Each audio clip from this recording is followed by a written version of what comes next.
Se Cu balança, a gente tem interesse e dá uma avaliada. Cubania.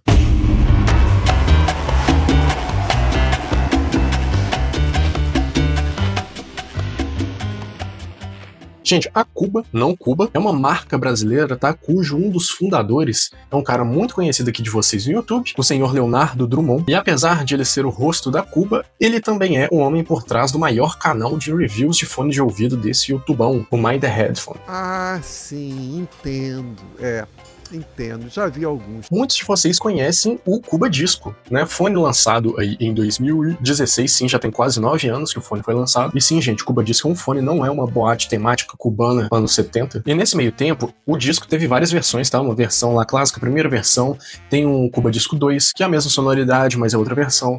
Passou por um Cuba Disco Lite, que já não existe mais, e tem um Cuba Disco Bluetooth, que eu não ouvi, dizem que é muito bom. Tem uma correção de equalização do próprio Léo, e hoje estamos com o Nia. Então a minha referência aqui em relação a Cuba é o Cuba Disco. O Cuba Nia é comercializado hoje por R$ 499 e é um círculo-maural de construção bastante simples, tá? Simples pro bem nesse caso. O Nia segue, cara, aquela proposta de modularidade proposta pela empresa, né? Aquela proposta pela empresa. Lá no início, com um disco, onde tudo é desmontável e é substituível, então basicamente você tem um Lego aqui, tipo uma coisa feita de plástico, tá? Que aguenta uma porrada massiva. Tipo, ele é muito resistente. Então, considerando tudo, tá? Apesar de eu achar o Cuba Disco maravilhoso, o Nia ganhou meu coração desde que ele foi efetivamente lançado em outubro de 2024, ou seja, quando eu recebi a minha unidade da pré-venda, unidade de número 400, sim, 400 de 500, tá? Foi uma versão limitada, assim, de certa forma, mas qualquer unidade que você pegar hoje, né, depois da edição limitada, deve ter o mesmo som, é o mesmo fone, tá? Deixa aquele like gostosinho e se inscreve, que eu tô vendo daqui que você não tá inscrito no canal ainda, tá? O engajamento está baixo. E ainda sobre questões externas ao som, eu não gosto da ideia de cabo de tecido, tá? Mas ele é leve e funcional, sem problemas. E um ponto bom pra se frisar é que dá pra utilizar o Nia com cabos balanceados, né? Porque as conexões são independentes. Estamos falando de um fone extremamente eficiente, tá? O Cuba Nia é especificado para 116 dB por miliwatt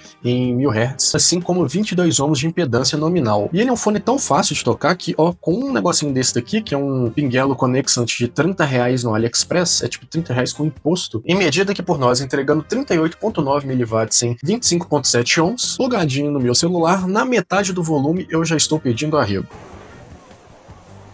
Arregou. E já que a coisa tá tocando alto, a gente vai falar de som. E eu já vou trazer uma recomendação aqui de cara, tá? Tire o seu Cuba Nia da caixa, caso você adquira um, certo? E dê uma laceada no arco, cara. Utilize algumas caixas, sabe, como suporte para poder fixar e deixar ali um tempo, para poder dar uma afrouxada nesse clamp aqui. Um motivo importante, tá? E extremamente poderoso. Quando eu tirei esse fone da caixa a primeira vez, e é claro, com a cabeça desse tamanho, todo o clamp é pior, o Nia me apresentou graves, cara, assim, absolutamente dominantes. E com o arco um pouquinho mais afrouxado, os graves dão uma aliviada, porque sim, há naturalmente certo vazamento, já que as pads são de tecido, e depois de dar essa afrouxada no seu arco, com o fone soando menos gravudo, ainda assim você vai ter bastante extensão para os graves e uma leve correção nos médios, que eu acredito que seja originalmente, de certa forma, o intuito da Cuba com a abordagem desse fone aqui. Dada a recomendação do arco, tá? O Cuba Nia é um fone em V, com bastante ênfase nas vozes, com bastante extensão para os subs, que vem em primeiro plano junto com os graves e com uma boa texturização. As vozes e os instrumentos melódicos localizados nos médios não soam com muito corpo. Esse ganho de corpo fica efetivamente a cargo dos instrumentos graves, tá? Como o contrabaixo. Apesar, tá, das notas de percussão, né, aquelas pancadas mais graves, serem absolutamente perceptíveis,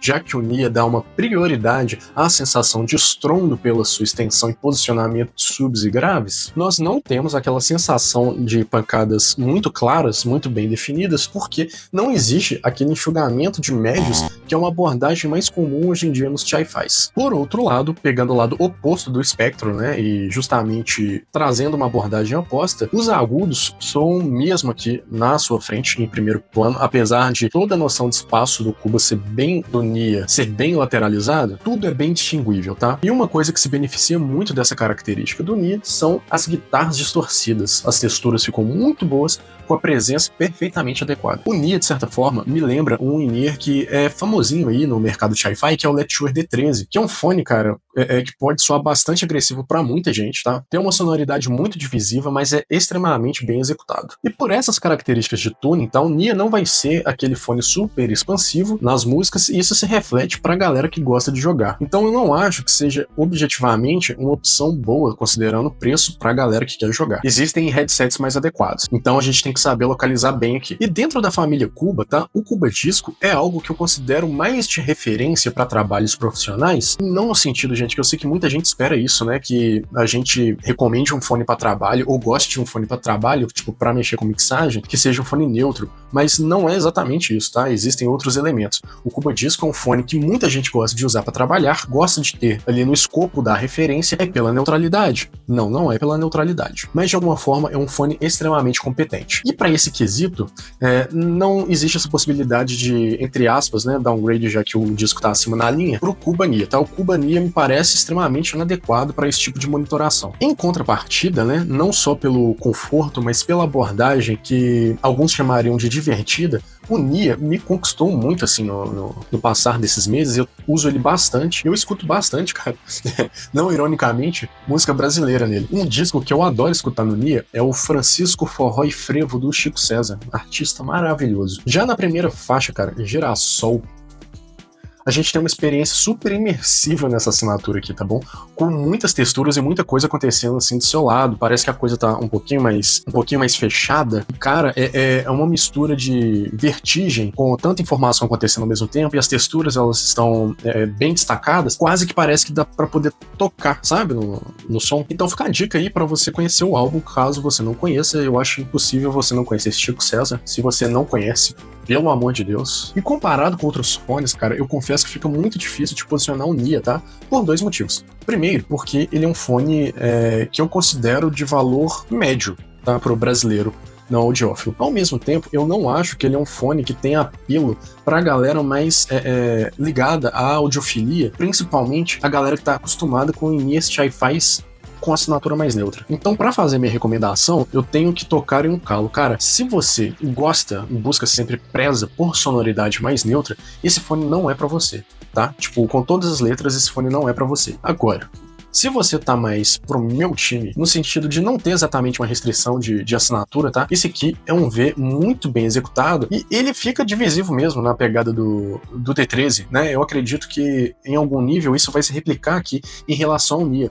Pro público geral que busca uma assinatura divertida, eu não sei como descrever de forma diferente, é um fone excelente, tá? Pelo preço, de verdade, assim. Acho que lá atrás, né, até por impressões do próprio Léo em relação ao projeto dele, ficou uma impressão pra mim de que chegaria um fone aqui com essa assinatura mais em V, que de fato é o que aconteceu, mas com agudos não tão bem trabalhados quanto o que eu escutei, sabe? Eu tava esperando algo mais pobre de resolução e tal. Não que o Cuba Nia seja um primor de resolução, mas é muito bem trabalhado como o posicionamento dos agudos ocorre aqui. Aliás, desde os médio agudos, né? A frontalidade é de extremo bom gosto e é tudo muito bem texturizado, sem menor problema na realidade. Não existe nenhum problema aqui dos que a gente costuma encontrar em fones fechados mais baratos. Pelo conforto, para mim, seria fácil de recomendar, com todos os adendos, né? É um fone que passou a fazer parte aqui do meu dia a dia, no geral. Eu utilizo sempre, que não tá um calor maldito aqui em Belo Horizonte. A parada do arco, para mim, é essencial, tá? Essencial. Inclusive, o fone vai ficar mais confortável ainda, tá bom? No mais, por hoje é só. Não tem muito o que render acerca do Cuba Nia. É um ótimo fone, é um fone que eu gosto bastante. É um fone que é essência do fone casual. Então, turma que tá presa ali naquela marca grande aí, com muita presença no Brasil, sabe qual é? Aquela famosinha das caixas, sabe qual é? Migra, cara. Migra. A opção brasileira é muito melhor. Bebam água, tá? Conheçam o nosso clube de membros e valorizem a música nacional.